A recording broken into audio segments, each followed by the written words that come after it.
I've always been very vocal about my love for my people and how I feel like they always need justice. And I don't know. I got a text saying that there's a protest over here, and I was like, I have to go. I have to be there. Um, and yeah, I just had to come. I had to come out here. And as stuff was unfolding, because I believe that was the weekend that we really start to see a ramp Yeah. up.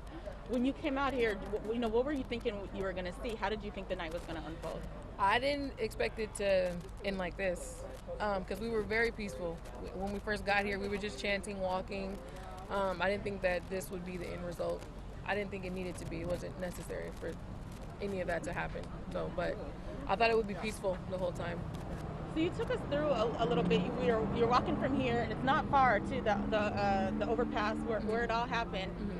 To the best of your memory, how did things escalate? What happened when things got to this point?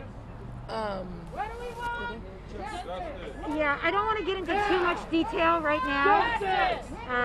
But I think you can talk about when you got hit by the bullet and when you went down and how that affected you. Struck, like at that moment, did you go, I'm injured?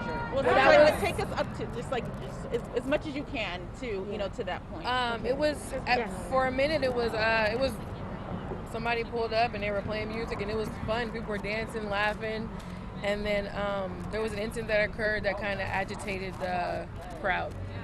And once that happened, they sent more officers out and more officers, and then we started saying hands up, don't shoot. And I was actually like walking away. I was away from the crowd, and I turned around to see where my brother was at, and when I turned around, I got hit. And I kind of just turned back around and just dropped to the ground. And I think what's important there is that the crowd was doing, when they do hands up, don't shoot, their hands are up, Yeah. right? It's a standard part of the Black Lives Matter protest, Yeah.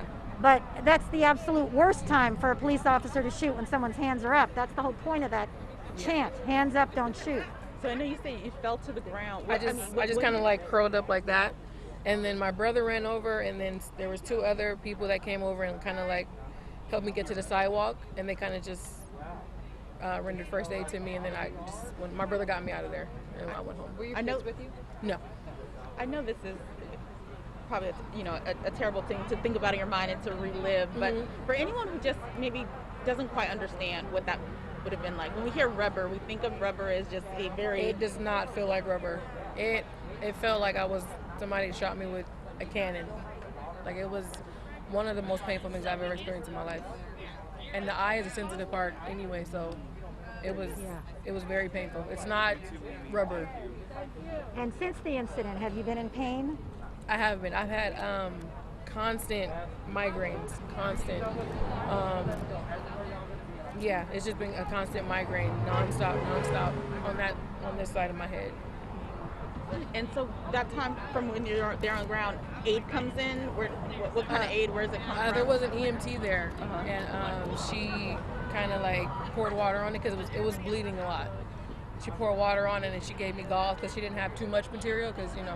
She was one of the protesters. She was a protester. Yes, she was a protester. She wasn't there in her official capacity. Okay, so Yeah. this was an EMT An protester. off-duty off-duty. EMT who was Yeah. a protester.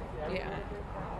And so then in those days, I know you talked about a little bit the days since and getting aid, and when the doctor said those words to you, 99% chance Yeah. you won't see. Can you take us through hearing that? I'm getting emotional thinking about it. It was hard.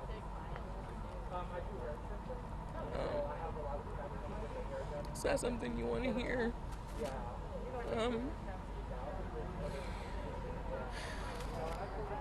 Take your time, sir. It was hard. It was heartbreaking, being out there protesting and doing something that I believe in, and this is the end result. It was heartbreaking. And then I have daughters that have to look at me like this, and it's hard for them. Have you been able to talk to them at all about what happened? No, not yet, because I have another surgery coming up, so I'm going to wait till all that's over with. So they just kind of know mommy got hurt? Huh? So they just kind of know mommy got hurt? Yeah. Yeah. So I know you're still so much at the beginning of all this, and it's going to be, a journey from here. But at this point, what are your takeaways just after going through what you went through, seeing what the country's going through, seeing what Sacramento's going through? Just, where's your mind right now? My mind is that my fight is not over. This happening to me just made me want to do more. Made me want to do more activism, be out there, be more vocal about it. And I think the country is really, they're feeling us right now. They're feeling our pain, our anger, Stemming from that, your life changed. You had no idea going out there that would change. How do you think you're going to take that change and move it forward? That is a really good question. You're doing it right now. Yeah. I feel you moving it forward right now. Yeah. Yeah. Well, any way that I can help with the rubber bullets protesting, getting the rubber bullets banned, any way that I can help that bill, Miss Lisa, any way that I can help, that's what I want to do. Yeah. But nobody should have to go through this. So let me tell you something about, usually my clients, after they get injured, something like this, it takes a long time for them to be able to come out and speak publicly. Nia is right there. I'm just amazed. I'll do a press conference. Yeah, I'll speak out. I don't have to be anonymous. You can see my face. You can use my name. I'll get out there. We were at a protest last night in front of, I think, thousands of people. She's right there. Like, she's ready. She's not waiting. That might have been her first demonstration where she got blinded, but that's not her last. I think it's the first of many. Yes. And that rubber bullet created an activist, created a heroine. So I'm very inspired by Nia. So Nia, was that the first time that you'd ever? That was my first protest. So and I know this is it might be a hard or a weird time to ask this, or you might not even know the answer at this point, but if the worst does happen and you do in fact lose that eye, big scheme of things, would you say it was worth it to get your voice out there? Yes. Wow. Yes. This is bigger than just me.